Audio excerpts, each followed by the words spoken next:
제가 이제 기회가 있을 때 원로 목사님께서 교회 설립 주년 때 이제 설교를 하실 때 제가 기회가 되어서 부서를 쭉 돌아봤는데 새해를 맞이해서 참 교사들이 너무 열심히 하고 계셔서 가스펠 프로젝트라는 새로운 이제 교육 교재 그리고 1, 2부가 통합되는 이런 과정에서 아이들이 줄어들지 않고 오히려 성장하는 그런 계기를 마련해 주신 것은 하나님의 특별한 은혜이며 또 섬겨 주신 우리 선생님들의 수고임에 너무나 큰 감사를 드립니다. 유아 또 어린이 교육국 국장님과 총무님, 각 부서의 우리 부장 임원들과 우리 교사들께 우리 감사를 드립니다. 우리 다시 한 번 더 하나님께 영광의 박수 드리겠습니다.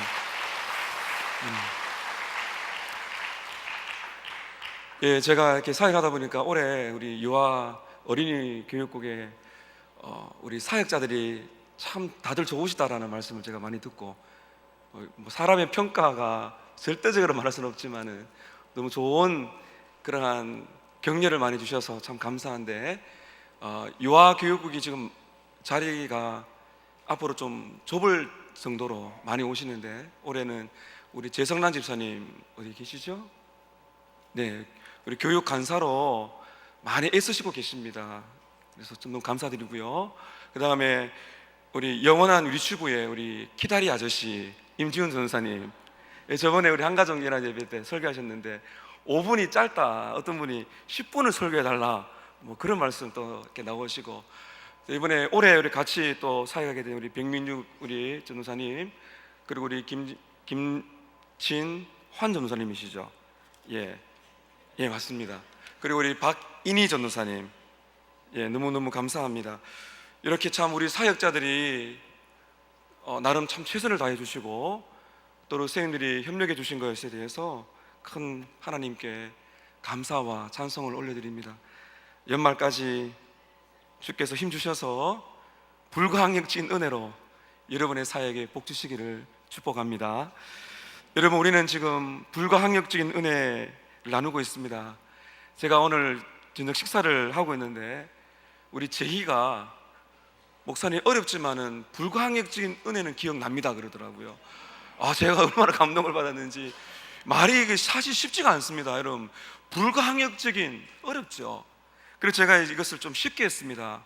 하나님이 작정하시면은 인간이 저항할 수 없는, 예를 들면은 우리는 끝까지 하나님을 저항하는데 하나님이 우리를 택하시고 구원하시기로 작정하셔서 우리를 딱 붙드시면은 저항할 수 없이 그 은혜 앞에 아름다운 굴복을 하게 된다는 것이죠.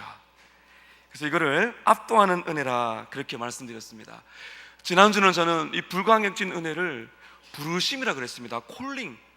그래서 마치 죽은 나사로가 무덤에 있을 때 예수님이 나사로야 나오라 한 것이, 그가 이제 육체적으로 살아났지만 이것은 영적인 살아남의 부르심의 좋은 예화가 됩니다. 확실한 예화는 삭개오죠. 삭개오야 내려와라. 그 음성을 듣고는 수많은 사람이 있었지만은 내려와 주님을 영접하고 이 집에 구원이 이르렀다. 여러분, 이러한 사건은 하나님의 특별한 은혜입니다. 여러분에게도 하나님께서 찾아오셔서 여러분의 이름을 불러주시고 여러분의 영혼을 새롭게 하시는 부르심을 경험하시기를 축복합니다. 오늘 5번째 보시면 불가항력적인 은혜는 하나님의 효과적인 부르심이다. 하나님이 딱 부르시면은 반드시 결과를 내시는 부르심은, 자, 구체적으로 어떤 일이 일어나는가 하면 새로운 출생을 가져온다는 것입니다. 결국에는 예수님을 영접하게 하는데 밑에 보시면 별표에 새로운 출생이 무엇인가 하면 거듭남인 것입니다. 주님이 부르시면은 이제 본어게나는 것이죠. 거듭났구나. 이 거듭남의 말을 다르게 말하면 중생입니다. 중생. 그리고 새로운 창조다, 새로운 피조물이 되었다, 이런 말이 다 똑같은 의미라고 보시면 됩니다. 여러분, 새롭게 태어나는 것, 거듭나는 것, 중생하는 것, 새로운 창조, 이 자연이 창조되는 것보다 더 위대한 창조, 그 다음에 이 죄인이 거듭나는 새로운 피조물, 여러분, 이것은 가장 강력하고 기쁘고 신비로운 기적, 미라클인 것입니다. 여러분, 이 세상에서 가장 놀라운 기적이 무엇인지 아십니까? 죄인이 예수 믿고 구원받는 것이 최고의 기적입니다. 이것은 절대로 인간 해낼 수 없는 오직 하나님의 초자연적인 역사죠. 멸망받을 죄인이 하나님의 자녀가 되어 영생을 누린다. 이것만큼 귀한 기적은 없는 것입니다.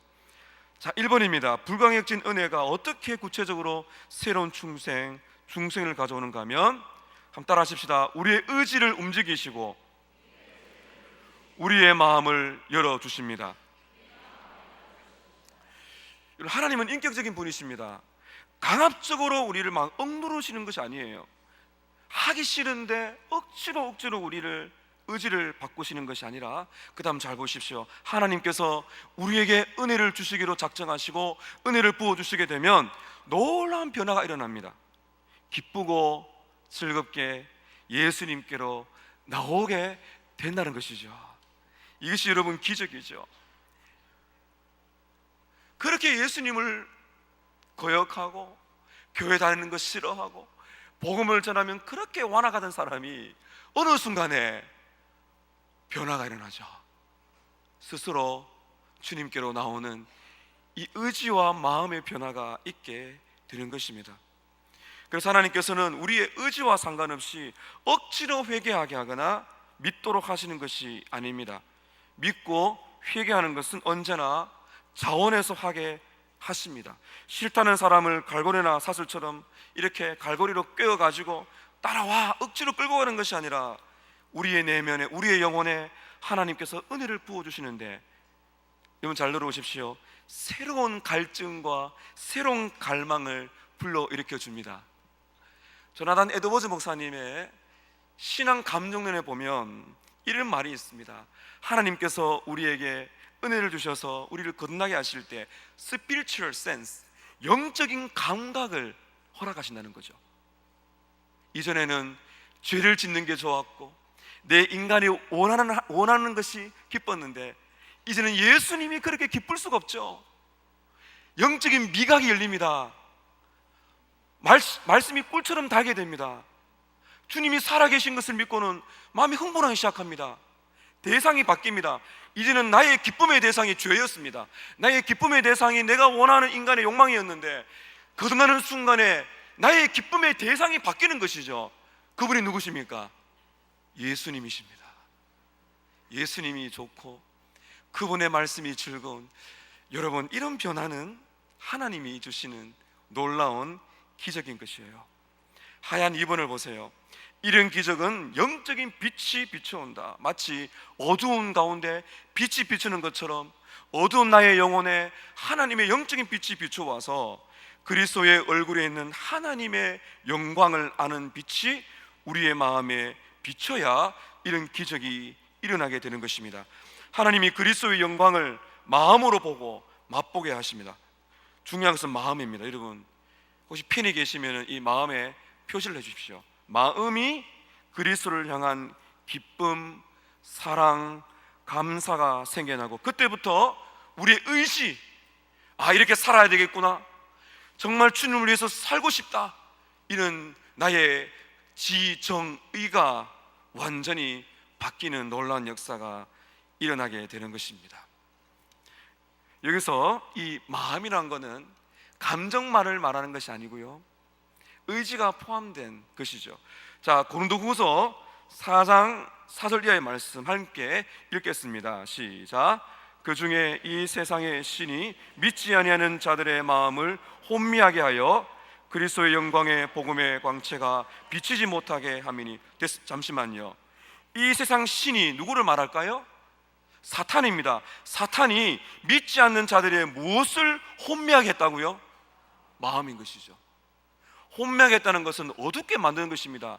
딱딱하게 만든 것입니다. 사탄이, 인간이 타락한 본성도 있고, 사탄이 예수를 믿지 못하게 만들려고 그 사람의 마음을, 그 사람의 감정과 그 사람의 의지를 어둡게 만들어서 아무리 복음을 들어도, 예수님의 말씀을 들어도 깨닫지 못하게 만든다는 것입니다. 자, 그 다음 잘 보세요. 어두운 데서, 읽습니다. 시작. 어두운 데서 빛이 비치리라 말씀하셨던 그 하나님께서 예수 그리스도의 얼굴에 있는 하나님의 영광을 아는 빛을 우리의 마음에 비추셨느니라. 어두운 데서 빛이 비치리라, 태초에 하나님이 천지를 창조하셨을 때 빛이 있으리라 했던 그 말씀입니다. 빛이 있으라, 이 자연의 빛을 말하지요. 그 하나님께서 영적인 빛을, 예수님의 얼굴에 있는 하나님의 영광을 아는 빛, 나를 창조하신 그 하나님의 영광을 위해 살고 싶은 이 빛을 예수님을 바라볼 때 비추게 만들어 주셨다는 겁니다. 자, 오늘 우리가 읽었던 본문 요절입니다. 사도행전 16장 14절에 보면 루디아라 하는 한 여자가 바울의 말을, 설교를 듣고 있었을 때, 자, 그 다음 읽습니다. 시작. 주께서 그 마음을 열어 바울의 말을 따르게 하신지라. 자, 누가 루디아의 마음을 열어주셨습니까? 주님이십니다. 다시 보세요. 루디아라 하는 한 여자가 바울의 설교를 듣고 있습니다. 다시 말하면 말씀을 듣는 자리에 나와왔습니다. 저는 이것도 하나님의 은혜라고 믿습니다. 여러분이 말씀이 듣는 자리에 오셨습니다. 이것이 은혜인 줄 아십니까? 우리는 복음을 전하는 것입니다. 복음을 전하는 것이 바로 오늘 여기죠. 우리가 복음을 전할 때 우리는 몰라요, 누가 청종하는지. 그러나 오늘 말씀 보세요. 바울이 복음을 전할 때 루디아라 하는 여자가 있는데 이상하게 그 말을 듣고 싶어요. 듣고 있는 그때에 초자연적인 역사가 일어납니다. 주님께서 그 여인의 마음을 열어. 그러면 주님이 마음을 열지 아니하시면은 깨닫지 못하고 느끼지 못하고 반응하지 못한다는 것이죠. 마음을 열어 바울의 말을 따르게 하신지라. 바울의 말을 따르게 하신지라의 원문을 보면 주의 깊게 경청하게 만들어 애착을 보이게 하셨다. 다시 말하면 말씀을 들을 때 애착, 사랑하는 마음이 생기게 되고 초집중하도록 만들어 주셨다는 것입니다. 아마 여러분 영문판에 보시면 집중하게 만드셨다 이렇게 되어 있어요. 하나님이 그렇게 지금 만들어 주신 것입니다. 자, 두 번째입니다.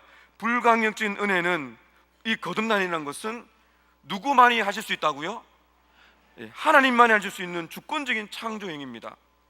하나님의 자녀가 되기 위해서는 반드시 예수 그리스도를 영접을 해야 됩니다. 네, 여러분, 내가 영접하고 싶어서 영접하는 것이 아닙니다. 하나님의 가족으로 태어나는 새로운 출생, 거듭남은 사람 스스로 창조할 수가 없습니다. 인간은 허물과 죄로 죽었기 때문입니다. 그렇기 때문에 하나님께로부터 태어나야 되는 것이에요. 자, 여러분, 요한복음 1장 12절 이하의 말씀 읽습니다. 시작.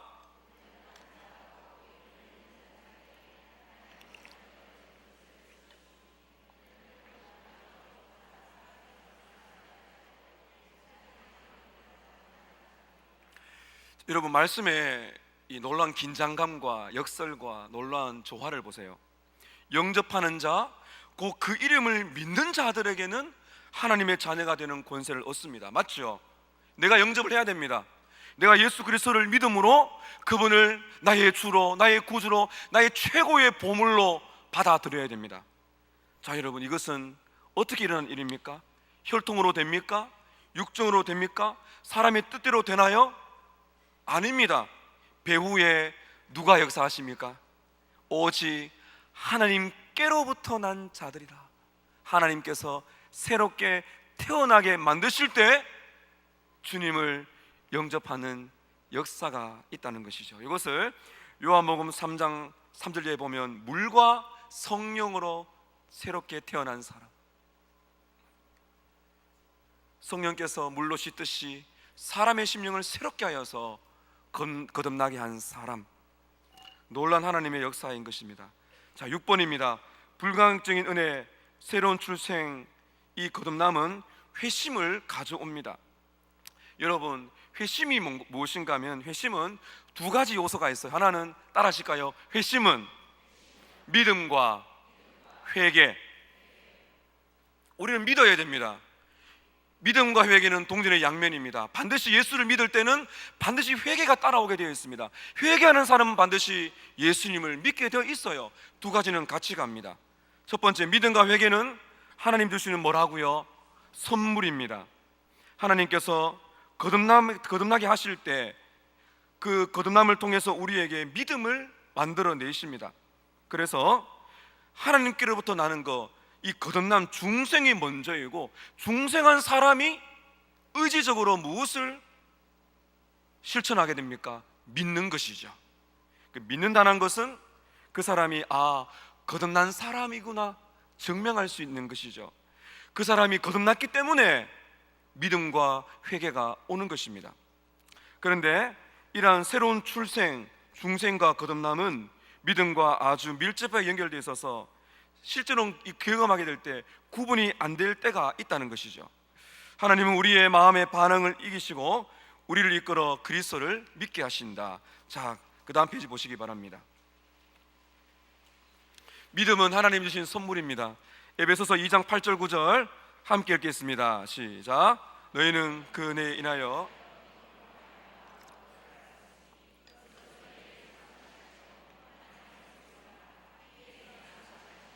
이는 누구든지 자랑치 못하게 하려 함이라.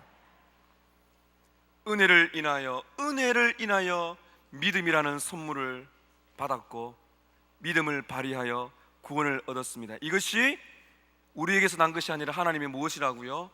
선물입니다. 4번에 죄에서 돌이키는 회개도 하나님의 선물입니다. 자, 디모데후서 2장 24절 이하의 말씀에 이런 말씀이 있죠. 읽습니다. 시작. 혹 하나님이 그들에게 회개함을 주사 진리를 알게 하실까 하며. 하나님이 그들에게 무엇을 주사? 회개함을 주사. 회개는 무엇이라는 것이죠? 하나님이 주시는 선물입니다. 내가 회개하고 싶어 회개하는 것이 아니에요. 회개는 하나님의 은혜로운 선물입니다. 사도행전 11장 18절 읽습니다. 시작. 그들이 이 말을 듣고 잠잠하여 하나님께 영광을 돌려 이르되 그러면 하나님께서 이방인에게도 생명 얻는 회개를 주셨도다 하니라. 아멘.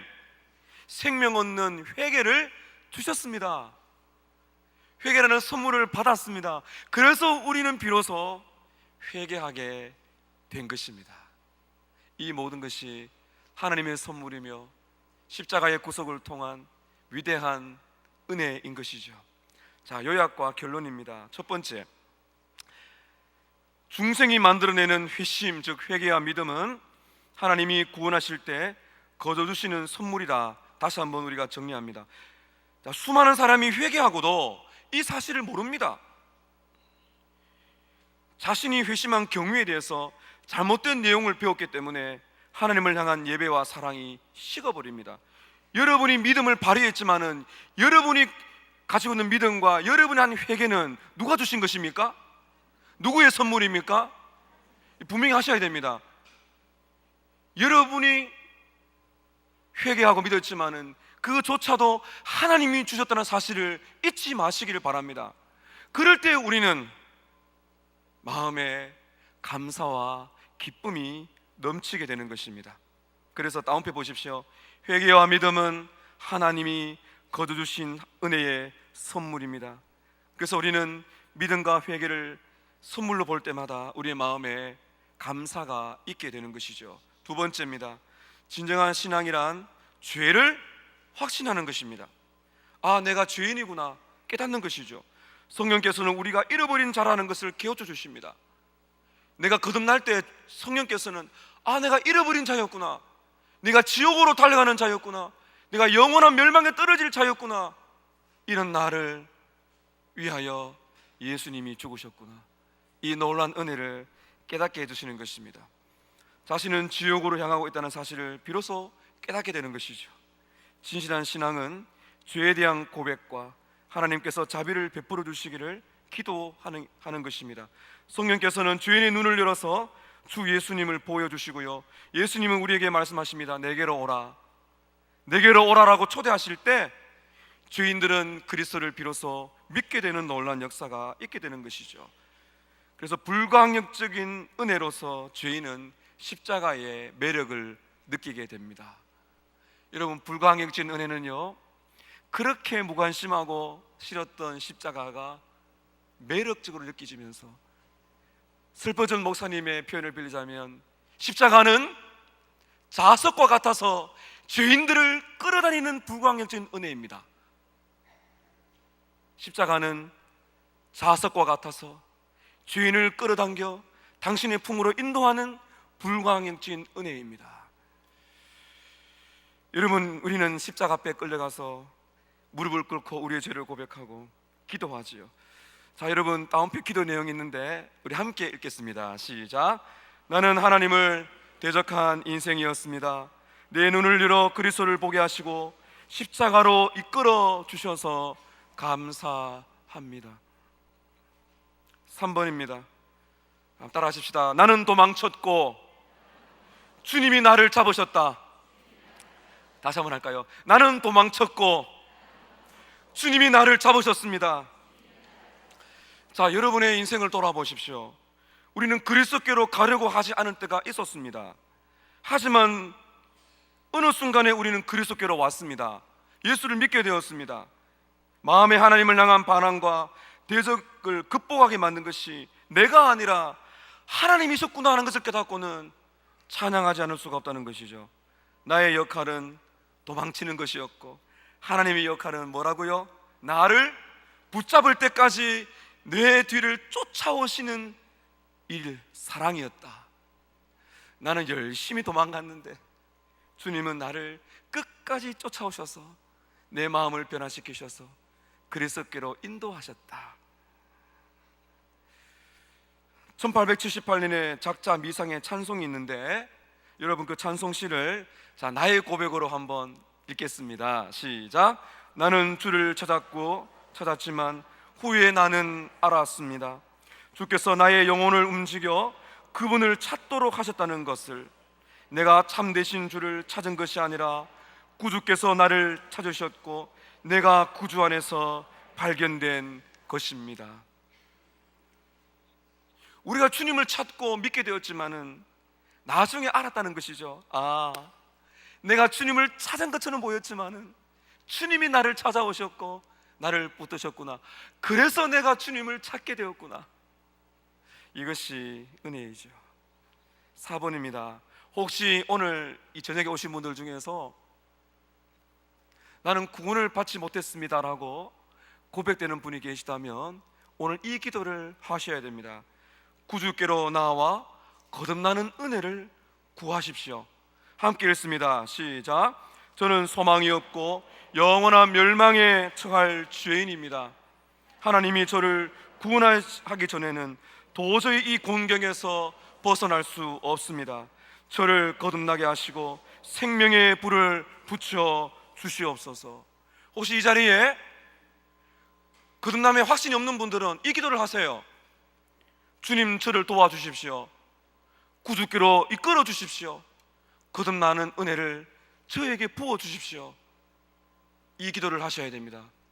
주께서 응답하셔서 비로소 여러분이 구주 안에 있다는 사실을 깨닫게 해주시기를 주님 이름으로 축복합니다. 마지막 5번째입니다. 불가항력적인 은혜를 아는 사람은 복음 전도에 열정을 갖게 됩니다. 여러분, 구원은 사람에게 달려있지 않습니다. 우리는 십자가에 달리신 예수님을 믿으면 누구나 구원을 받는다는 기쁜 소식을 부지런히 전해야 됩니다. 어떤 소망을 가지고요? 한번 따라 하실까요? 하나님이 죄인을 거듭나게 하십니다. 이 믿음이 있으세요? 이 소망이 있습니까? 그러면 우리는 복음 전도에 열정을 냅니다. 누가 믿을지 안 믿을지는 우리의 소관이 아니에요. 그러나 하나님이 원하시면은, 하나님이 하고자 하신다면 거듭나게 하십니다. 이 소망을 가지고 우리가 복음을 전하는 것이죠. 그리스도가 전해질 때 하나님은 귀먹은 사람들의 영적인 귀를 여실 것이기 때문이며, 하나님의 모든 양들은 예수님의 음성을 듣고 그분을 따라오기 때문입니다. 이처럼 불가항력적인 은혜는 복음 전도의 열정이 불타게 합니다. 자, 마지막 따옴표 함께 읽겠습니다. 시작. 주여 은혜의 복음을 깊이 깨달아 구령의 열정이 불타게 하소서. 오늘 유아 또 어린이 교육국 헌신 예배를 드립니다. 우리 모든 교사들께 불광역진 은혜의 불꽃이 여러분의 마음에 임하시기를 축복하고, 그 은혜에 사로잡혀서 어린 영혼들 사랑하고 내가 생산할 수 없는 십자가의 사랑을 끊임없이 성령의 능력으로 공급받아 그 어린 영혼들에게 이 불광역진 은혜를 나누는 우리 선생님들, 함께 하시는 모든 성도님 되시기를 주님의 이름으로 축복합니다. 네, 기도하겠습니다. 여러분, 이 시간 우리는 도망쳤지만은 주님이 우리를 잡으셨습니다. 이 불광역진 은혜에 감사하십시다. 믿음, 회개, 거듭남은 하나님의 선물입니다. 여기에 여러분 감격해 보셨나요? 이 감격이 우리에게 깊어지게 될 때 십자가가 그렇게 매력적이고 끌리고 은혜에 사로잡혀 살아갈 수 있습니다. 그렇게 살도록 기도하시고, 이 자리에 이 거듭난 은혜가 필요하다면 주시옵소서. 주님을 만나기 원하는 기도 함께 통성으로 기도합니다.